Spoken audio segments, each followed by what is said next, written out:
서론을 좀 길게 했습니다. 오늘 우리가 보는 말씀 누가복음 22장 31, 34절 이 본문 내용은 이 누가복음에만 나오는 것이 아니라 마태, 마가, 요한복음에도 똑같이 나오는 내용입니다. 그런데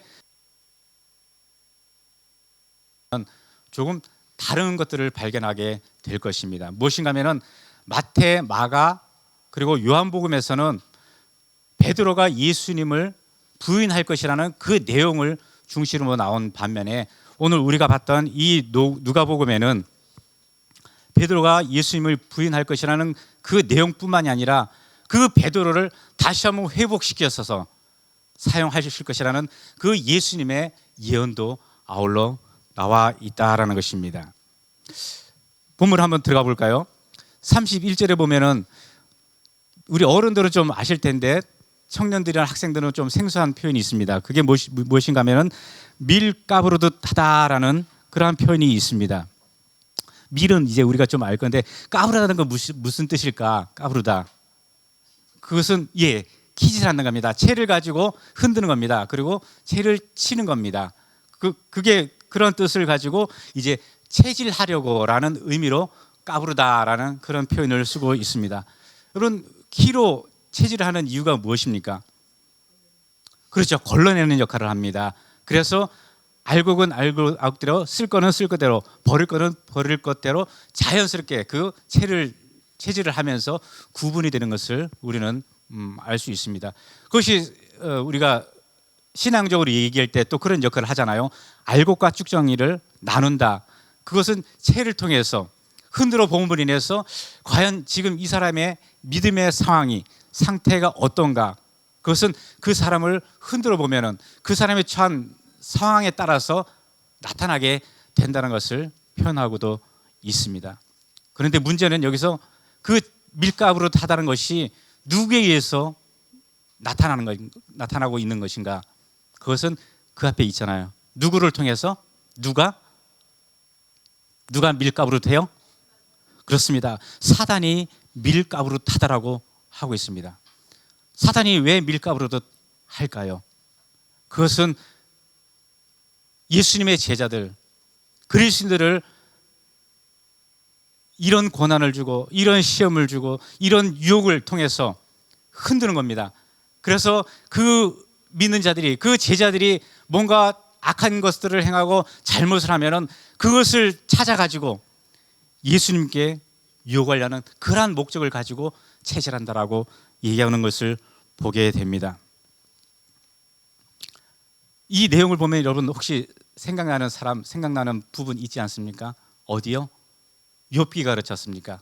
욥기에 보면은 1장 6절부터 12절 보면은 하나님 앞에서 의인 욥을 사단이 어떻게 해요?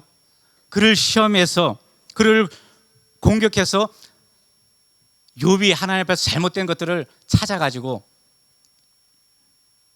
하나님 앞에 의인이라는 욥이 이런 행위를 하고 있습니다. 그 빌미를 찾고 있는 것을 보게 됩니다. 사단이 어떠한 것들을 통해서 우리들에게 그런 잘못들을 찾아내고자 할까요? 이야기 한 가지를 좀 드리겠습니다. 산속에 오솔길 옆에 작은 연못이 하나 있습니다. 지금은 비록 더러운 물만 고여 있어서 그곳에는 아무것도 살 수 없는데 그러나 예전에는 그 연못에 예쁜 붕어 두 마리가 아주 다정하게 행복하게 살고 있었습니다. 그런데 어느 날 갑자기 이 붕어 두 마리가 싸우는 것입니다. 그 싸우는 이유가 무엇인가 하면은 그 연못을 나만 차지하기 위한 그러한 의도가 생기기 시작한 것입니다. 이 작은 연못에 나 혼자 살기도 좀 공간이 좁은 것 같은데 얘가 있으니까 정말 불편해. 어떻게 하면 얘를 쫓아내지? 어떻게 하면 얘를 몰아내가지고 나 혼자 이 연못을 차지하지? 이제 이날 생각을 해봅니다. 내가 이렇게 물질하고 다니는데 저것이 방해가 된단 말이에요. 그때는 없었습니다. 다정하게 지낼 때는 몰랐는데 그런 마음이 들다 보니까 얘가 없으면 내가 좀 더 편안하게 물질하고 다닐 텐데 이 좁은데 우리 둘이 있어야 되는 것이야? 그런 마음이 들다 보니까 서로가 이제 다툼이 시작됩니다. 서로 물고 뜯고 싸우기 시작합니다. 결국에는 한 마리 붕어가 죽고 맙니다. 그 죽은 물고기가, 붕어가 이제 죽으면 둥둥 뜨잖아요. 그 붕어의 살이 이제 썩어 들어가고, 그러다 보니까 그 연못도 점점 혼탁해져 가고, 이제 승리한 붕어가 의기양양하게 이제는 나 혼자 편안하게 살 수 있을 거야 그랬는데, 과연 그 붕어가 혼자 평화로운 삶을 살 수 있었을까요? 아니요. 그 붕어가 썩어가면서 그 물도 오염되면서 그 물을 먹고 결국에는 그 붕어도 죽고 말았습니다. 결국에는 그 연못에는 썩은 물만 고였고 결국은 아무것도 살 수 없는 그런 곳이 되었다는 것입니다. 왜 그 예쁜 연못이 왜 썩은 물이 고이는 그곳으로 되었습니까?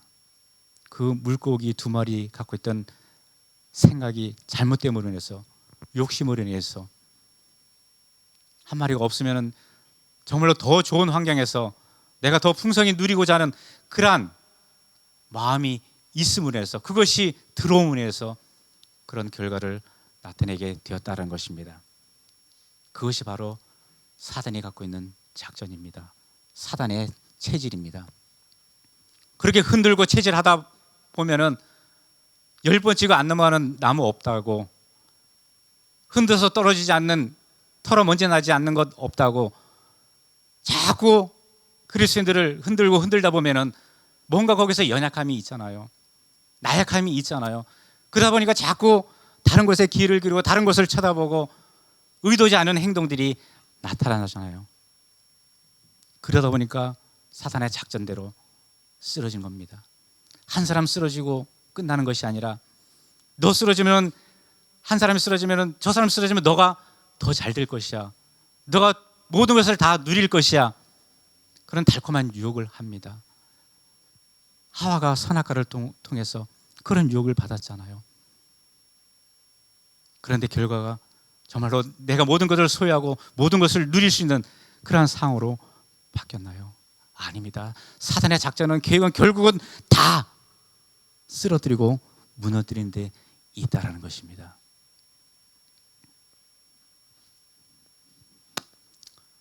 우리가 생각할 것은,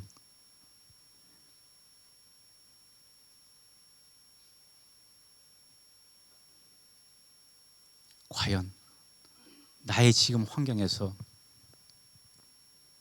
나를 밀가부로 탈 때 그 사탄의 계획의 작전에 얼마만큼 넘어가고 있는가, 넘어가고 있지 않는가. 그가 예수님께 이런 것들을 찾아서 요구하는 그 상황에 혹시 내가 있지는 않는가, 한번 되짚어 봤으면 좋겠습니다. 사단이 밀가부를 타면서 예수님께 요구할 그 상황에서 예수님께서 우리에게 말씀하시는 것이 있습니다. 그것이 무엇인가 하면 너를 위하여 이렇게 하라는 것입니다. 무엇을 하라는 것입니까? 서로를 위해 기도해 주라는 것입니다. 먼저 서로를 위해서 기도해 주라. 예수님께서 그렇게 하셨습니다. 시몬아 시몬아 보라, 사탄이 너희를 밀가부로 타려고 요구하였으나 내가 너를 위하여 내 믿음이 떨어지지 않기를 뭐 하셨다고요? 기도하셨답니다. 믿는 자들도 사단의 체질로 인해서 계속 흔들어대는 와중에 넘어지고 좌절을 겪게 됩니다. 내가 잘못해서 내가 넘어지면 괜찮은데, 나의 잘못으로 해서 다른 사람까지 걸고 넘어지는 그러한 우를 범할 수 있는 그러한 상황도 있습니다. 심지어 베드로 보십시오. 베드로가 어떻게 했습니까? 예수님을 부인한 자입니다. 냉정하게 말하면 배신자입니다. 예수님을 배신한 배신자라는 것입니다. 배신자의 책임은 누구에게 있어요? 배신한 자기에게 있습니다. 자신이 잘못해서 넘어져서 낭망하는 것은 그 책임이 자신에게 있는 것입니다. 그런데 예수님은 왜 믿음이 떨어지지 않기를 위해서 기도하신다고 말씀합니까? 사람들이 넘어지는 것은 다른 거 아닙니다. 자기의 믿음이 떨어지기 때문에 그러한 현상이 나타난다는 것입니다. 베드로도 결국은 믿음이 떨어짐으로 인해서 예수님을 배반하게 되고 절망하게 되고 좌절하게 될 그 상황을 맞이한다고 미리 알려주고 있다라는 것입니다. 그래서 예수님께서 베드로야, 내가 너를 위해서 믿음이 떨어지는 길을 위해서 기도한다라고 말씀합니다. 그 말씀 가운데 베드로는 어떻게 반응합니까? 예수님, 나를 위해서 기도해 주시니 감사합니다. 그 기도를 통해서 제가 주님 기뻐하시는 대로 나가겠습니다. 아니지요. 33절 볼까요? 그가 말하되 주여, 내가 주와 함께 오게도 죽는데도 가기를 각오하였나이다. 베드로 역시 한치 앞을 몰랐습니다. 내일 일을 알지 못합니다. 그러니까 여전히 씩씩한 모습으로 믿음이 있어 보이는 그러한 모습을 보여주고 있는 것입니다. 저를 옥에 보내시면 옥에 가겠습니다. 주님이 저 험난한 길을 가면 저 역시 따라가겠습니다. 죽음이 저한테 온다 할지라도 제가 그 죽음을 회피하지 않고 그 죽음으로 당당히 나아가겠습니다. 얼마나 멋진 믿음입니까?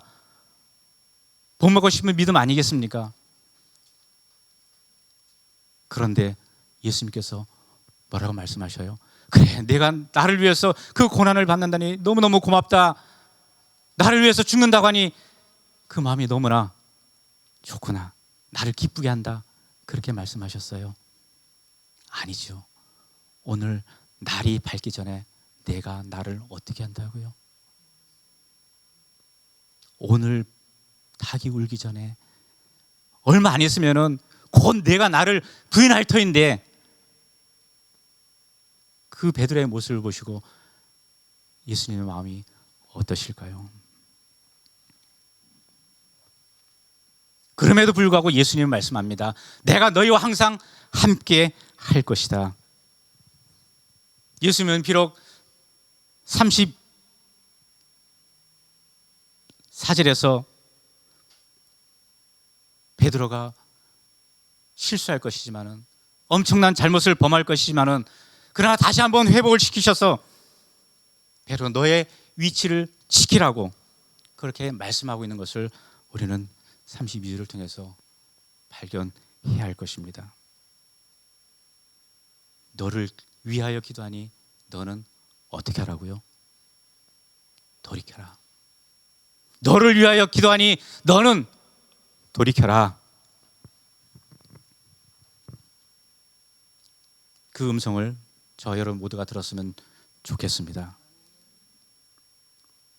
나를 위해서, 예수님이 말씀하신 너를 위해서, 나를 위해서 내가 돌이켜야 될 것이 무엇인가? 주님 말씀해 주십시오.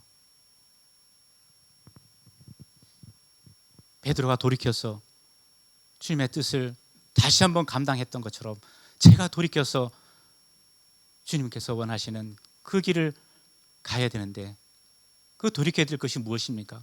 그것을 저에게 말씀하여 주시고 그것을 들을 수 있도록 성령님 도와주십시오. 주님의 기도를 통해서 용기를 얻고 다시금 일어나라고 주님은 격려하고 계십니다. 서로 넘어지지 않도록, 서로 좌절하지 않도록, 주를 배신하지 않도록 서로를 위해서 무엇을 하라고요?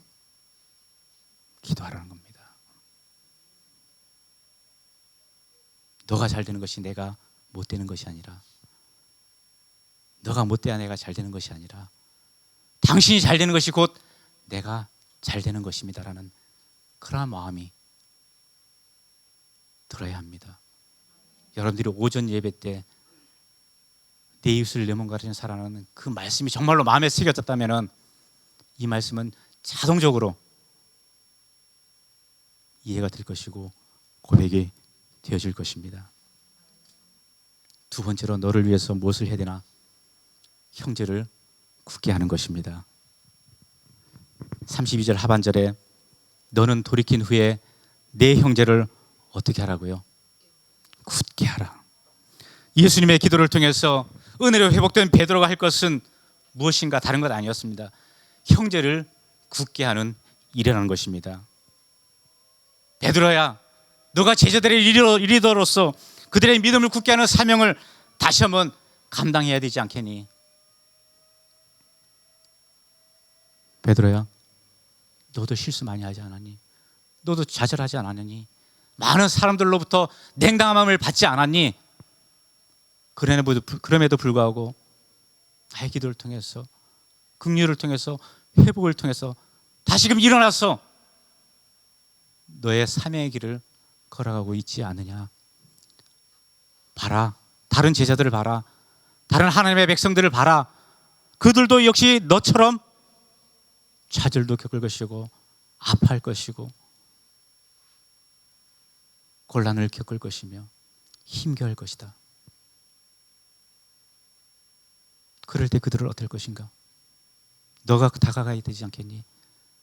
너가 이미 경험했잖아.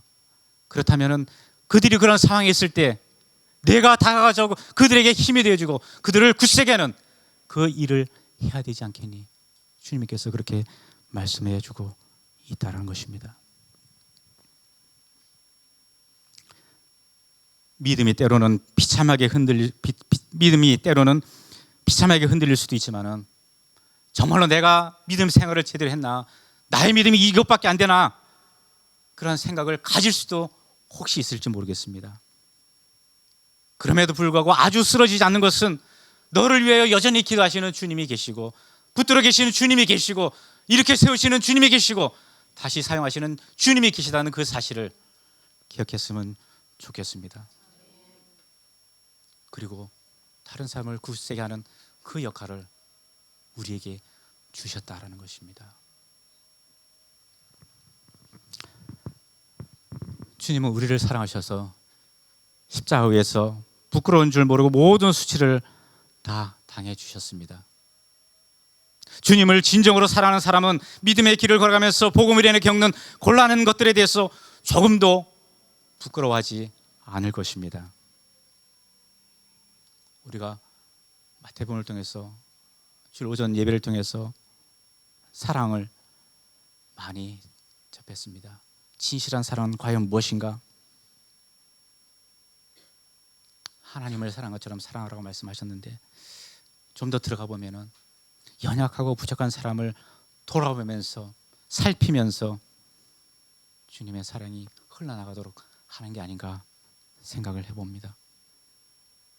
남을 굳게 하는 것, 남을 돕는 것, 남에게 나를 나눌 수 있는 것, 그러한 삶이 복되다는 것을 시편 41편 1절 2절은 이렇게 말씀해 줍니다. 가난하고 힘없는 사람을 돌보는 사람은 복이 있다. 재난이 닥칠 때 주님께서 그를 구해 주신다. 주님께서 그를 지키시며 살게 하신다. 그는 이 세상에서 복 있는 사람으로 여겨질 것이다. 주님께서 그를 원수의 뜻에 맡기지 아니하실 것이라고 말씀하고 있습니다. 여러분, 우리 이렇게 모여서 나눌 때, 공동 칭찬을 지낼 때 우리 옆에 있는 사람들한테 이런 표현 많이 하십니까?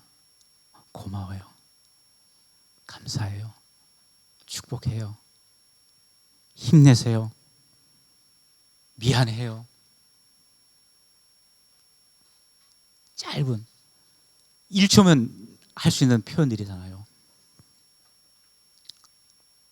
이걸로 뭐가 나타날 수 있을까? 그런데 나타난다는 것입니다. 축하해요.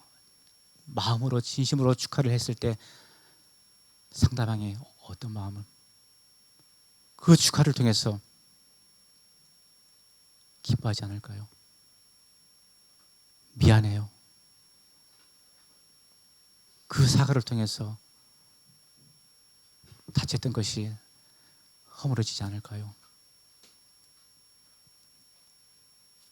고마워요. 그 사람의 그 말로 인해서 그 따뜻함이 전달되지 않을까요? 대단한 것을 통해서 다른 사람을 세우는 게 아닙니다. 작은 것, 그 한마디, 짧은 순간이, 시간이 그 사람을 세우고 역시 나 자신도 굳게 설 수 있는 그런 것이 된다는 사실입니다. 우리 교회에 정말로 다양한 사람들이 모여 계신 것 같아요.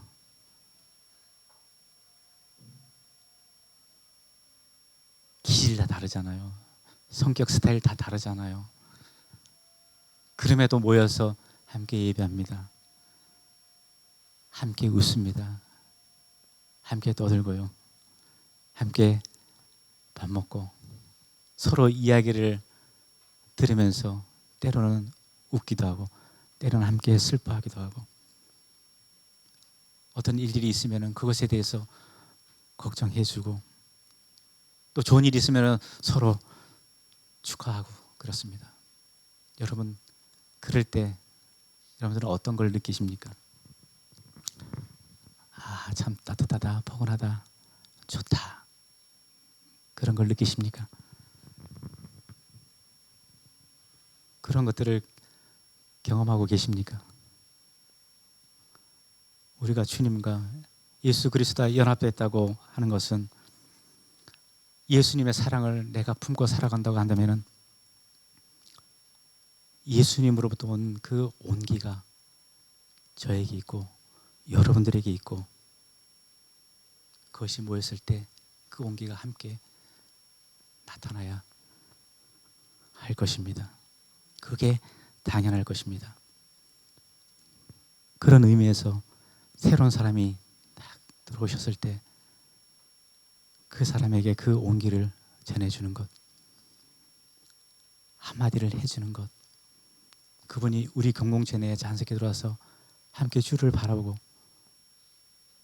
주를 구하고 하나님을 예배하게 하는 것, 그것은 단순히 한 공간 안에 있는 그것을 의미하는 것이 아니라 마음을 열고서 마음으로 함께한다는 의미가 아닌가 생각을 해봅니다. 문득 그런 생각을 해봤습니다.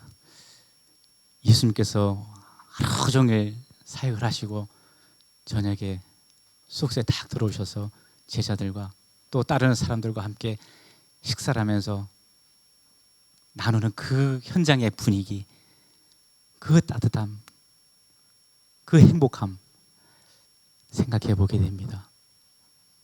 우리 동경연합장로교회 공동체가 그런 행복을 함께 누렸으면 좋겠습니다. 누군가를 바라볼 때 정말로 그 사람의 아픔이 내가 느껴진다면 내 가슴 한켠이 시큰해지고 뭉클해진다면 나와 그 사람은 한 공동체로 엮여 있다는 것을 알게 될 것입니다. 분명히 한 공동체라는 사실을 알게 될 것입니다. 가족이 그렇지 않습니까? 가족이 한 울타리 있으면서 네 방 내 방 선 그어놓고서 침범하지 마 그렇게 얘기하나요? 아니죠.